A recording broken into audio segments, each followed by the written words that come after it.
Everyone, সকাল সকাল একদম স্নান করে ফ্রেশ হয়ে ব্লগটাকে স্টার্ট করছি। আর নিচ থেকে শুধু কড়াইশুঁটির কচুরির গন্ধ পাচ্ছি আর শুধু কানে শুনতে পাচ্ছি সেই নিয়ে গল্প।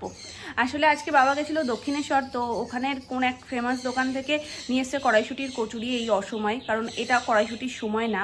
তবে কিছু কিছু দোকান যারা মানে এই কড়াইশুঁটির কচুরি বিক্রি করে তারা কিন্তু কড়াইশুঁটির পুরটাকে না, মানে কড়াইশুঁটিটাকে মেনলি স্টোর করে, সারা বছরই ওরা কড়াইশুঁটির কচুরি দিতে পারে। তো সেই জন্যই এই অসময়ে আর কি ওরাও কড়াইশুঁটির কচুরি করছে।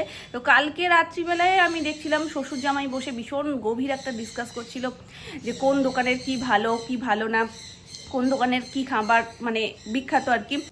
এই চৈত্র মাসে বাবা যখন তারকেশ্বর যায় একেবারে দক্ষিণেশ্বর আদ্যাপীঠ সমস্তটা ঘুরেই আসে। তো আগের দিনই তোমাদের বলছিলাম, তো সেটা যেহেতু ওদিকটায় অনেকটা দেরি হয়ে গেছে আর বাবা একদিনে প্ল্যান করেও নি, কারণ এদিকে জানে যে নাতনি তার খেপে গেলে তাকে আর কেউ রাখতে পারবে না। তো সেই জন্য বাবা বলেছিল যে আগে তারকেশ্বর ঘুরে আসি, আবার একদিন দক্ষিণেশ্বর চলে যাবো। যাওয়াটা এখান থেকে তো অনেকটাই কাছে, আমাদের বাড়ি থেকে যেমন অনেকটা ডিস্টেন্স হয়ে যায়, তো একবারে সমস্তটা করে তারপরে গেলেই ভালো হয়।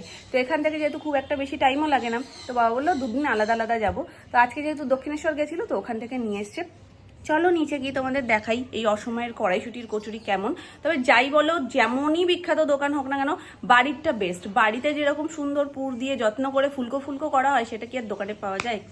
সবারই মনে হয় খাওয়া হয়ে গেছে, বাকি এখন শুধু আমি।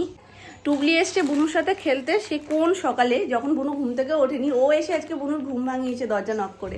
তো দুজন মিলে খেলছে। চলো, এই সুযোগে তো আমার স্নান হয়ে গেছে। কচুরি একদম কচুরির মতন সাইজই, একটু মানে এক গালে শেষ হয়ে যাবে সেরকম কচুরি। তবে কচুরির সাইজ একটু ছোট হলে তবেই খেতে ভালো লাগে, নাহলে সেই লুচিই ফিল হয়। তো এই যে নিয়ে নিয়েছি টিফিন, সাথে আবার জিলিপিও আছে। ব্যাস একদম পারফেক্ট। দাদু ঠাম্মা দুজনেই নাতনি নিয়ে বেরিয়ে গেছে। কি অবস্থা! আমি শুধু বারণ করেছি পাউডার ঘাটিস না, মানে পাউডারের কৌটোটা দেখেছে যে পাউডারটা, ওটার কোনো লক নেই দুটোতেই, মানে যেদিকেই মোড়াও না কেন সেটাই ওপেন। এবার ওটা যে লক করে দেবো সেটাও করে দিতে পারছি না। এবার দেখতে পেয়েছে সারা বাড়ি পাউডার দিয়েছে, নিজের গায়ে হাতে পায়ে পুরো সাদা করে ফেলেছে, এত পাউডার দিয়েছে। শুধু আমি বারণ করেছি যে দিস না মামা, এত পাউডার দিলে এবার উড়ে উড়ে নাকে মুখেও তো যাচ্ছে, নিঃশ্বাসের সাথেও ভেতরে যাচ্ছে। শুনবে না, কি যে করলো! যদি না দেখো তোমরা বিশ্বাস করবে না যে অ্যানি এরকম করতে পারে, মানে এত রেগে গেছে। পাউডার ঘাটতে দিইনি বলে কাঁদছে, পুরো পাউডারে স্নান করে ফেলেছে, পা হাত সব ভর্তি করে ফেলেছে গো। শুধু নিয়েছি ব্যাস, তারপর পুরো খোঁচে লাল। কে শান্ত হয়েছে? দাদার সাথে পাঠিয়েছে এখন একটু ঘুরে আসবে। জল নেবে নিয়ে এরম করো।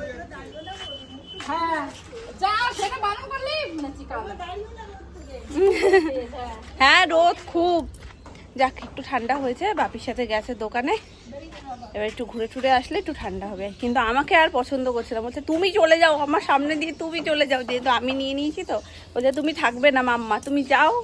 রেগে গেছে খুব, থাক খানিকক্ষণ, আমি আর যাবো না ওর সামনে, একটু রাগটা পড়ুক। আমি দিচ্ছি নো কান্নাকাটি।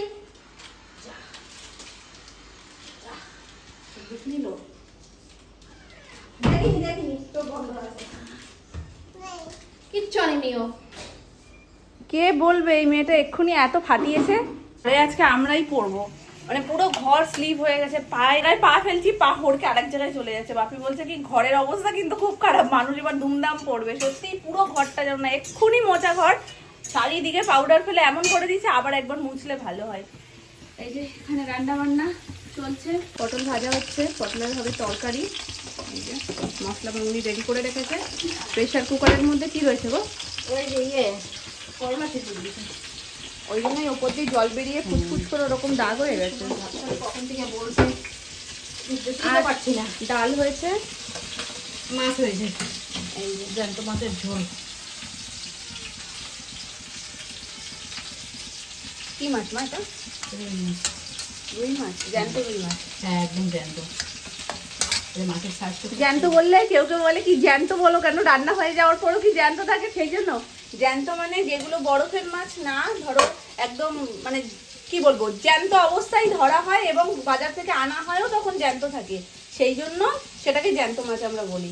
আর যেগুলো ধরো বরফের মাছ, সেগুলো তো আগে থেকেই বরফে স্টোর করা থাকে, সেই জন্য সেগুলো তো আর জ্যান্ত মাছ না, সেগুলো তুলনামূলক অনেকটা বড় হয়, বাজারে আস্তে আস্তেই কিন্তু ওরা বরফেই রেখে দেয়, নাহলে ঠিক থাকবে না। সেই জন্য এই হচ্ছে তফাৎ। এই যে সোনাইয়ের মাছ ভাজা,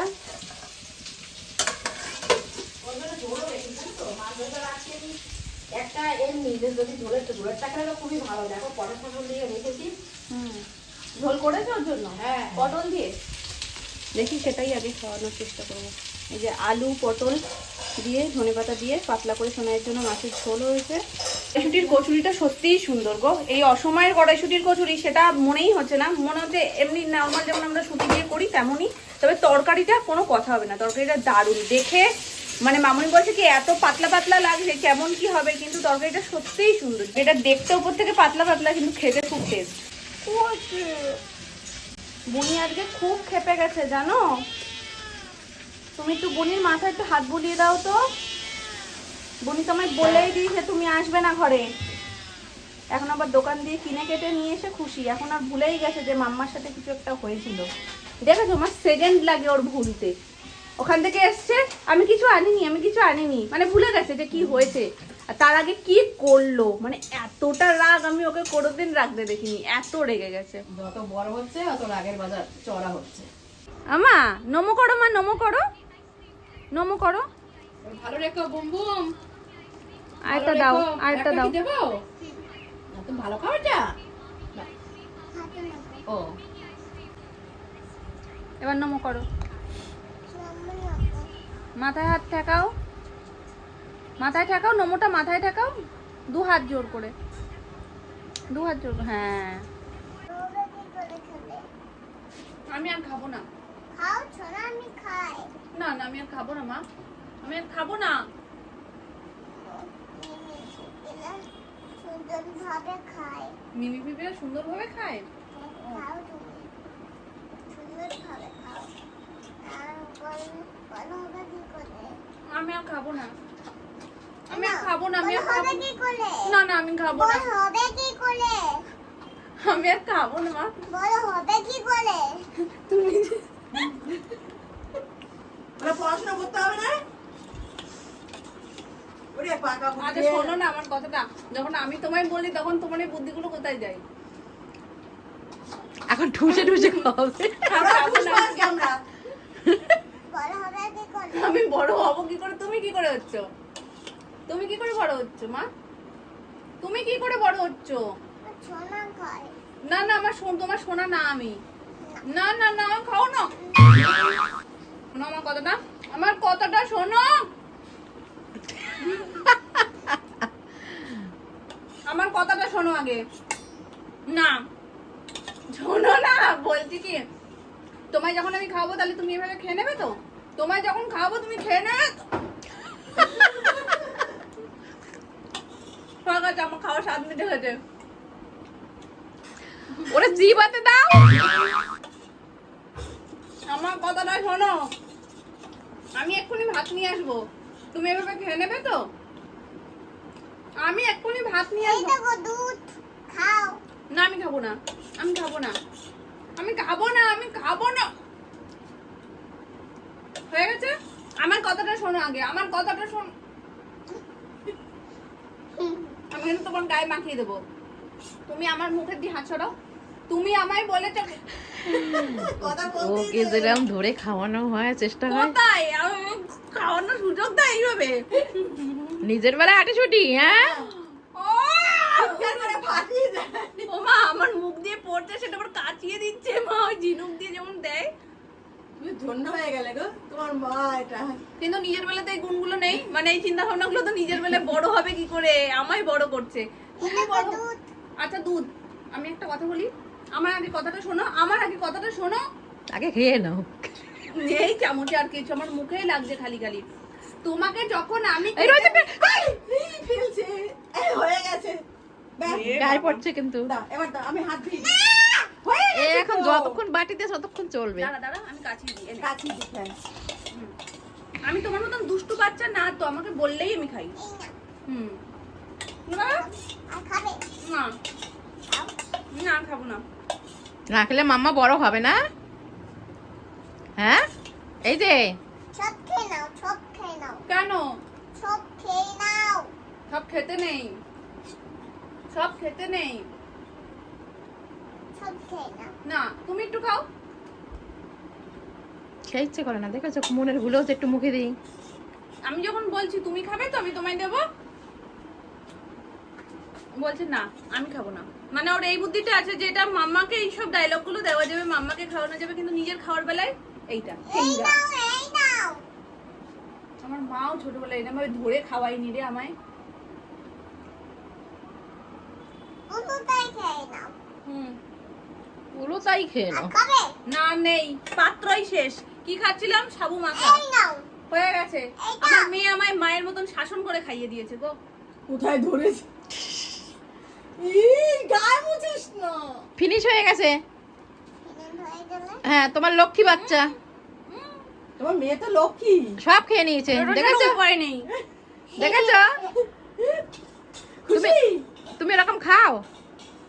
তুমি খাবে তো? দেখো তুমি কালকে আমায় খাইয়ে দিলে, নামনাকে খাইয়ে দিয়েছো, আজ মাম্মাকেও খাইয়ে দিলে। তুমি কি বড় হয়ে গেছো? আজকে আমায় নির্ঘাত পিঁপড়ে ধরতো, জামার মধ্যে সাবু মাখা ফেলে সে একাকার কাণ্ড। তবে এটা প্রত্যেকটা মায়ের কাছে শিক্ষা, কারণ মারা জোর করে বাচ্চাদেরকে খাওয়ায়। আজকে বাচ্চা জোর করে মাকে খাওয়ানোর পর বোঝা উচিত যে কতখানি বিরক্তি লাগে জোর করে ঠুসে দিলে। তবে ঠোসার সুযোগ সত্যি কথা বলতে আমি একদমই পাই না। অ্যানি পুরোপুরি মুডের ওপরে চলে। ওর যদি মনে হয় খাবো তো ওকে খাওয়ানো যাবে, আর যদি ওর মনে হয় খাবো না, কারোর ক্ষমতা নেই ওকে খাওয়ানোর। আমি তো ওকে জোর করিও না, আমি বলি অল্প খা, তুই খুব বেশি যে খেতে হবে সেরকম না, অল্প একটু খা, কিন্তু খা টাইম টু টাইম 2-3 ঘন্টা পর পর কিছু না কিছু অল্প অল্প করে খা।